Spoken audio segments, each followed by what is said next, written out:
Bismillahirrahmanirrahim. Assalamualaikum warahmatullahi wabarakatuh.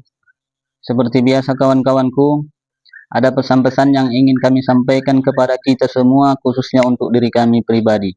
Menyambung pembahasan kita beberapa pekan yang lalu terkait pesan Rasulullah Shallallahu Alaihi Wasallam, kita harus kembali kepada Islam, kita harus kembali kepada iman, kita harus kembali kepada ihsan. Lalu ma huwal Islam, ma huwal iman, ma huwal ihsan. Dikisahkan dalam sebuah hadis, kala itu Rasulullah dan para sahabat sedang duduk-duduk, tiba-tiba datang seorang laki-laki yang berpakaian rapih dan bersih, tidak terlihat pada diri laki-laki ini perjalanan jauh dan duduk langsung di samping Nabi dan mengatakan kepada Nabi, ya Rasulullah, ma huwal Islam? Rasulullah menjawab, al-Islam huwa an tashhadu an la ilaha illallah wa anna Muhammadan abduhu wa rasuluhu wa aqimus salata wa atuz zakata wa shaumu Ramadan wa hijjul baiti man istata'a ilaihi sabila, kata Rasulullah. Dan laki-laki ini pun kembali bertanya, ma huwal iman? Al-imanu huwa an tu'minu billahi wa malaikatihi wa kutubihi wa rusulihi wal yaumil akhiri wa tu'minu biqadri khairihi. Dan laki-laki ini pun kembali lagi bertanya, ma huwal ihsan? Dan Rasulullah pun kembali menjawab, al ihsanu huwa an ta'budallah ka'annaka tarah fa illam takun tarah fa innahu yaraka. Setelah laki-laki ini selesai bertanya, dia pun langsung berangkat, langsung pergi. Dan sahabat mengatakan, menanyakan kepada Rasulullah, ya Rasulullah, siapakah orang itu? Kata sahabat kepada Rasulullah. Rasulullah mengatakan, panggillah ia kembali. Lalu salah seorang sahabat pun beranjak ingin memanggil, melihat keluar, dan dia tidak melihat siapa-siapa. Dan ia kembali kepada Rasulullah, ya Rasulullah, orang itu sudah tidak ada, kata sahabat. Dan Rasulullah mengatakan, dia adalah Jibril yang mengajarkan kepada kita tentang pokok-pokok agama, kata Rasulullah Shallallahu Alaihi Wasallam. Islam itu, kawan-kawanku, bersaksi bahwa tiada Tuhan selain Allah, Muhammad adalah utusan Allah, mengerjakan sholat, mengeluarkan zakat, berpuasa, naik haji bagi orang yang mampu. Islam itu berasal dari bahasa Arab, aslama yuslimu islaman, artinya patuh dan tunduk. Dan Islam itu menghadirkan ketenangan, kebahagiaan, kedamaian, dan seterusnya. Orangnya disebut muslim. Orang muslim itu ia akan patuh dan tunduk kepada seluruh ketentuan-ketentuan yang telah Allah berikan. Al-Islamun nafsi li rabbil alamin. Menyerahkan secara totalitas seluruhnya kepada Allah Subhanahu wa taala. Allah berkata dalam Al-Qur'an, al-yawma akmaltu lakum dinakum wa atmamtu alaikum ni'mati wa raditu lakumul Islam madina, kata Allah. Aku telah menyempurnakan agamamu, aku sempurnakan nikmat-nikmat pada agama itu, dan aku hanya meridhoi Islam itulah yang menjadi agamamu, kata Allah. Islam itu, kawan-kawanku, menghadirkan hukum-hukum zohir, hukum-hukum fikih, dan amalan-amalan syariah yang berfungsi bagi kita agar kita mengetahui mana yang halal, mana yang haram, mana yang batal, mana yang sah, dan seterusnya. Singkatnya, kawan-kawanku, kami sangat meyakini sangat banyak hukum-hukum fikih yang kawan-kawanku pahami, sangat banyak amalan-amalan syariah yang telah kawan-kawanku kerjakan.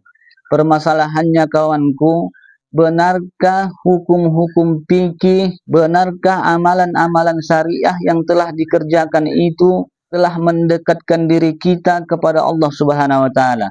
Karena Allah mengatakan, inna sholata tanhar anil fahsya'i wal munkar. Sungguh, kata Allah, salat, perbuatan-perbuatan baik itu akan mencegah kita dari perbuatan maksiat dan kemungkaran-kemungkaran. Mengapa, kawan-kawanku, hingga saat ini orang salat masih durhaka kepada orang tuanya, orang salat masih tidak peduli dengan sesamanya, salat masih bermaksiat, minum minuman yang memabukkan, memakai barang-barang yang terlarang, berjudi, bahkan ada yang melakukan hubungan suami istri tanpa adanya status ikatan.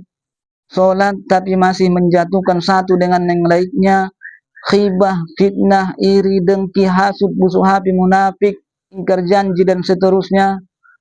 Bahkan ada kawan-kawanku orang yang dia sedang salat pun pikirannya masih menjalar kemana-mana. Qad aflahal mu'minun alladzina hum fi salatihim khashi'un, kata Allah. Mengapa solat yang kita kerjakan, amal-amalan soleh itu tidak mendekatkan diri kita kepada Allah Subhanahu wa taala? Mohon maaf kawan-kawanku, mungkin hingga saat ini kita tidak mengerti apa yang kita kerjakan. Bahkan orang yang melakukan solat itu, orang yang sedang sembahyang itu, dia tidak paham. Dia tidak tahu apa yang disembahkannya. Dia tidak tahu siapa yang disembahnya. Mungkin saat ini kita hanya menyembah yang namanya Allah. Allah itu kawan-kawanku berasal dari huruf hijaiyah, alif lam lam ha. Kita tidak menyembah kepada nama, kita harus menyembah kepada sang pemilik nama, kawan-kawanku.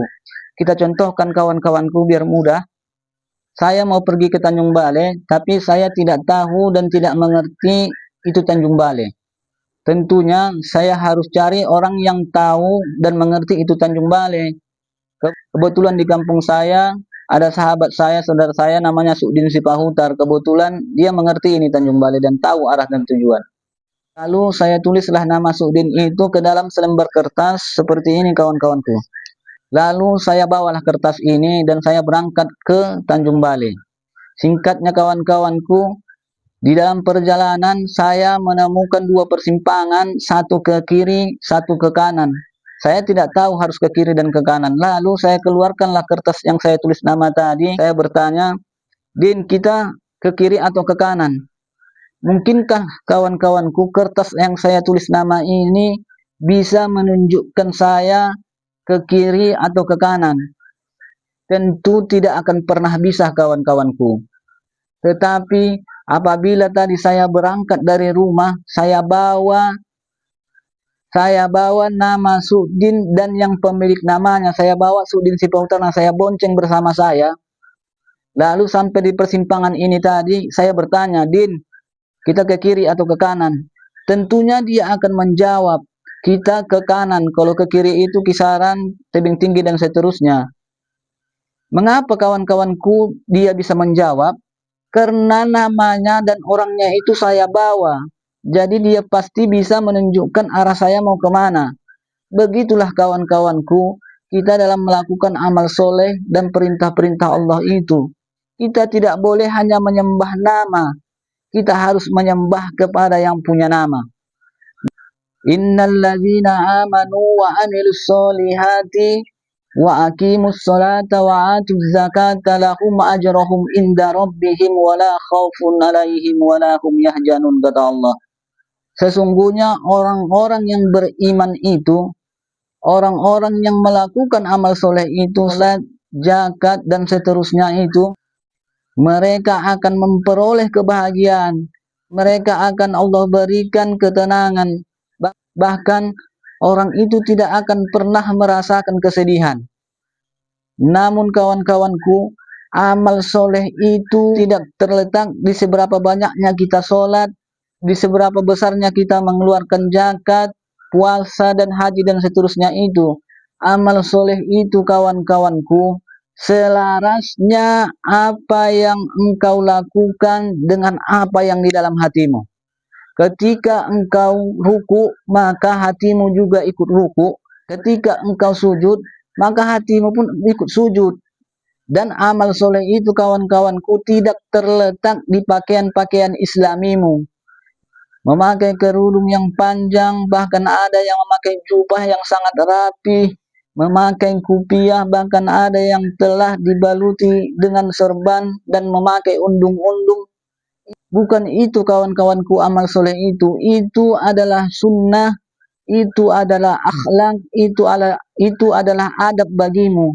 Hati kita ininya yang kita kenakan pakaian-pakaian islami itu. Kita kenakan jubah yang bagus, kita pakaikan lobe, kita balut dengan serban, bahkan kita pakai undung-undung. Itu kawan-kawanku. Dan kami mengajak kepada kawan-kawan kami semua, kita harus berbenah. Kita harus perbaiki ini semua. Kita tidak akan pernah hidup untuk selamanya dan semuanya ini akan kita tinggalkan.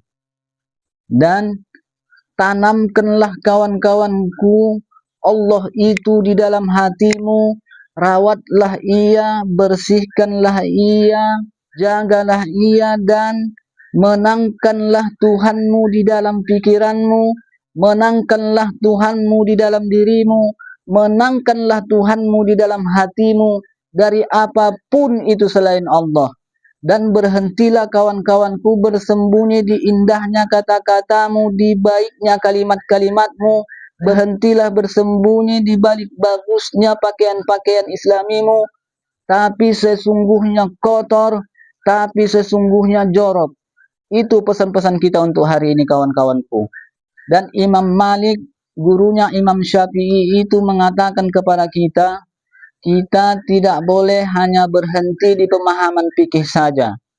Man tafakkaha bila tasawwafa faqad tanaffaqa.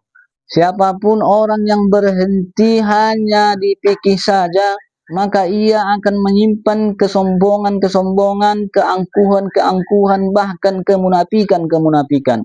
Dia akan merasa lebih baik dari orang lain, dia akan terus merasa dia lebih pintar dari orang lain, dan dia akan terus merasa dirinya lebih bersih dari orang lain. Karena Rasulullah itu mengatakan kepada kita, kawan-kawanku, Islam, iman dan ihsan itu adalah satu kesatuan yang tidak boleh kita pisahkan. Lalu kawan-kawanku, apa itu iman dan apa itu ihsan? Insya Allah kawan-kawanku, kita akan bahas bersama nanti itu secara singkat di pertemuan kita yang akan datang. Apabila ada kebaikan dari apa yang kami sampaikan ini, kawan-kawanku, mohon perpanjang ini kepada kawan-kawan kita, sahabat-sahabat kita di luar sana yang tidak mungkin kami jangkau itu satu persatu. Rasulullah juga mengatakan, man dalla ala khair falahu misla ajruhu fa'ilihi. Siapapun yang menunjukkan kepada kebaikan, maka ia akan mendapatkan kebaikan yang sama dari siapa yang mengerjakan. Bantu kami kawan-kawanku untuk terus istiqamah. Allahu a'lam ala kulli hal. Allahumma salli ala sayyidina wa habibana wa syafiina wa juhrina wa maulana Muhammad. Assalamualaikum warahmatullahi wabarakatuh.